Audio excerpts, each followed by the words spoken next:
आइए फिर से लौटते एक नई कहानी के साथ। परिवार और माँ, तीन भाई एक बहन की कहानी। एक गांव में एक सुखी परिवार रहता था। उस परिवार में तीन भाई और एक बहन रहती थी। उनके माँ बाप उन चारों से बहुत प्यार करते थे, मगर बीच वाले बेटे से थोड़ा परेशान थे। बड़ा बेटा पढ़ लिख कर डॉक्टर बन गया था और छोटा बेटा भी पढ़ लिख कर इंजीनियर बन गया था, मगर बीच वाला बेटा बिल्कुल गंवार और आवारा किस्म का था।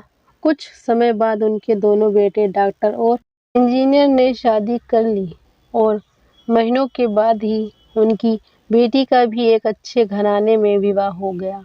मगर बीच वाला बेटा अभी भी कुंवारा ही था, पर वो अनपढ़ था और कहीं पर मजदूरी का छोटा सा काम करता था। उसको शादी के लिए कोई भी लड़की नहीं मिल रही थी।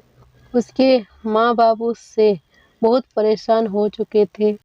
अब जब भी उसकी बहन अपने मायके आती तो वह अपनी डॉक्टर और इंजीनियर दोनों भाइयों से मिलती थी, मगर बीच वाले भाई से बहुत कम मिलती थी, क्योंकि वह उससे ज़्यादा पैसे नहीं दे पाता था। लेकिन फिर भी वह अपनी बहन से बहुत अधिक प्यार करता था।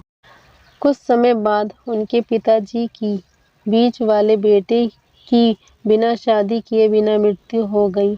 उनकी माँ ने सोचा कहीं अब किसी के मुंह से बंटवारे की बात निकले, इसलिए अपने ही गांव में एक सीधी सादी लड़की से मझवाले बेटे की शादी करवा दी। शादी होते ही ना जाने क्या हुआ, अनपढ़ बेटा मन लगाकर काम करने लगा और पहले से ही ज़्यादा मेहनत भी करने लगा। अब कोई भी पुराना दोस्त उसको मटर-गश्ती के लिए बुलाने आता तो वह मना कर देता। एक दिन उसके डॉक्टर और इंजीनियर भाई ने सोचा कि ये तो गंवार और अनपढ़ है, हम इसके कहीं ज़्यादा पैसा कमा लेते हैं, इसलिए अब हमें बंटवारा कर लेना चाहिए। माँ के लाख मना करने के बाद भी दोनों बेटों ने बंटवारे की तारीख तय कर दी और उन्होंने अपनी बहन को भी बुलाया।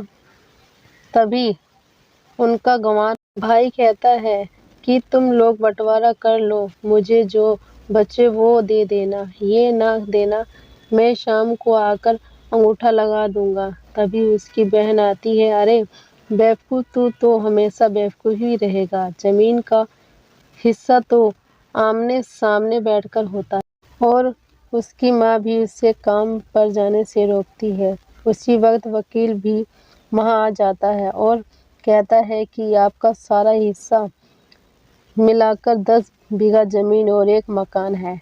अब ये बताओ किसको कितना हिस्सा देना है, मैं उसी हिसाब से कागज बनाऊंगा।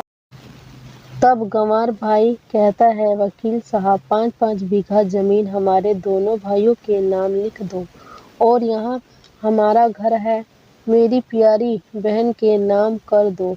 तब दोनों भाई पूछते हैं कि तू अपने हिस्से में क्या लेगा। गंवार भाई कहता है कि मेरे हिस्से में मेरी प्यारी माँ है। वह अपनी पत्नी की तरह मुस्कुराते हुए कहता है, क्यों, क्या मैंने गलत कहा? उस गंवार और अनपढ़ की पत्नी अपनी सास से लिपटकर कहती है, माँ से बड़ी वसीयत क्या होगी मेरे लिए। उसी वक्त उसका गंवार पति भी अपनी माँ से लिपट जाता है। गंवार बेटा और बहू के प्यार ने जमीन जायदाद के बंटवारे को एक सन्नाटे में बदल दिया। तभी बहन अपने गंवार भाई के गले लगकर लिपट कर रोते हुए कहती है कि माफ़ कर दो भैया, मैं आपको सम्मान नहीं दे सकी। तभी उसका भाई कहता है, मेरी प्यारी बहन, इस घर में जितना अधिकार हमारा है उतना ही तुम्हारा भी है।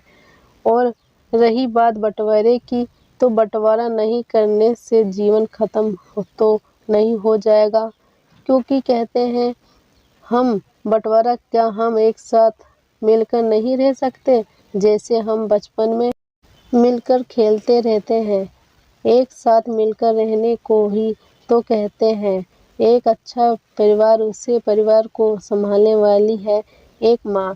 तभी उसके दोनों भाई भी बहुत शर्मिंदा होते हैं और वो बंटवारे के सभी कागज़ फाड़ कर फेंक देते हैं और उस दिन के बाद ने उनका पूरा परिवार खुशी-खुशी एक साथ रहने लगा।